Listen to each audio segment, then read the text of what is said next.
Another day, another unboxing. Okay, meron tayo ditong 8 piraso na i-unbox sa inyo. Actually, ito mga bet, kung nakaraang dumating, nahuli lang ng unbox na ko, mga pangga. So, 8 pieces na lahat yung parcel na i-unbox natin sa inyo.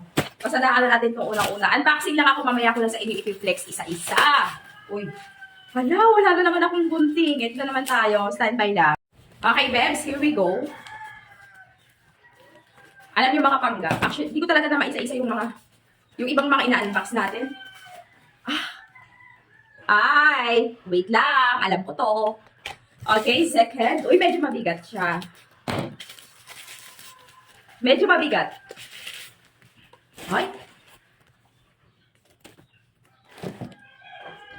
Alam nyo, natutuwa lang ako sa mga seller natin kasi yung pagkakapackage nila, Beb, yung hindi ka talaga kahit pa paano mag-worry sa parcel mo. Kasi normally, pag may something na, mahirap talaga. Nakakatuwa lang. So, ganito din yan. Pag nag-check out din kayo sa Yellow Bus, dumating na siya. Grabe, guys. Eto kasi, hindi naman sa pag-ano ha. Kung normal lang naman sa atin yung may mga matatapang na amoy. Pero ito, grabe to. Talagang nawindang talaga ako dito. Tapos, mas makakasid ka pa. Huwag ka pa isa-isa, Beb. Alam kung bakit. Eto ha, huwag mo lang sabihin na testingin mo lang isa lang bibilhin mo. Huwag na ganon. Tatluin mo na, 200 plus lang halos siya, 3 piraso na. Mas makakasid ka. Kasi pag isa-isa lang mga pangga ko, nasa 100 siya or mga 99 mga ganon. Pero ito pag 3 pieces, napakasulit na to. Mamaya flex ko sa inyo yan. Yan lang ang sekreto ko sa kilikili ko. Third na to. Kalat na naman tayo dito. Grabe itong unboxing natin, promise. Bet na bet ko talaga itong unboxing natin. Alam niyo kung bakit? Halos everyday ko talaga ito ginagawa. Iba-ibang way lang. Para naman hindi naman masyadong, grabe yung pagkakabubble wrap niya. Sobrang kapal. Nakakatuwa yung seller natin. Duper hindi nagtitipid ng pagbabubble wrap. Parang dito ako mahihirapan sa sobrang kapal pangga. Ay, may pa-sticker siyang ganitong kasama. Cappuccino is not a coffee, guys. This is a perfume. Cappuccino perfume. Mabango to, promise. Alam niyo kung bakit ko sinasabi kahit hindi ko pa nag-text sa inyo? Bago kasi ito lahat yan sila mga pangga ko. Nire-reviews ko. At ang iba dyan, nakabili na ako sa kanila. Okay? What is this?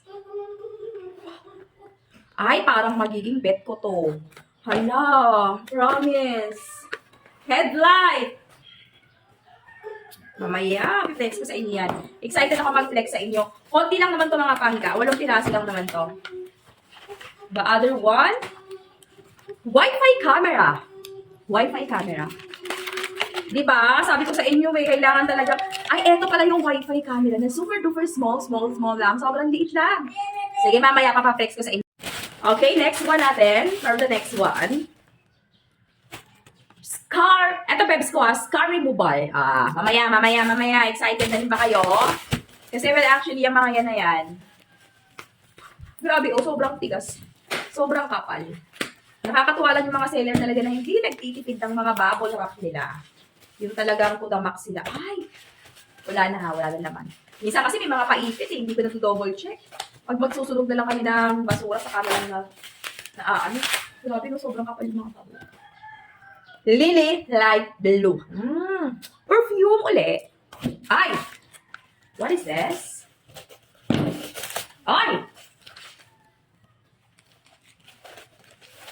Grabe siya, uy. Meron pa siyang pakasamang instruction. Ano yun, ma? Okay, ganyan lang yung tsura niya. Diba? Eto pa. Bebs, lahat yan sila. Ayan, unbox natin. 8 piraso lang yan. Mamaya-maya isa-isa natin sa inyo.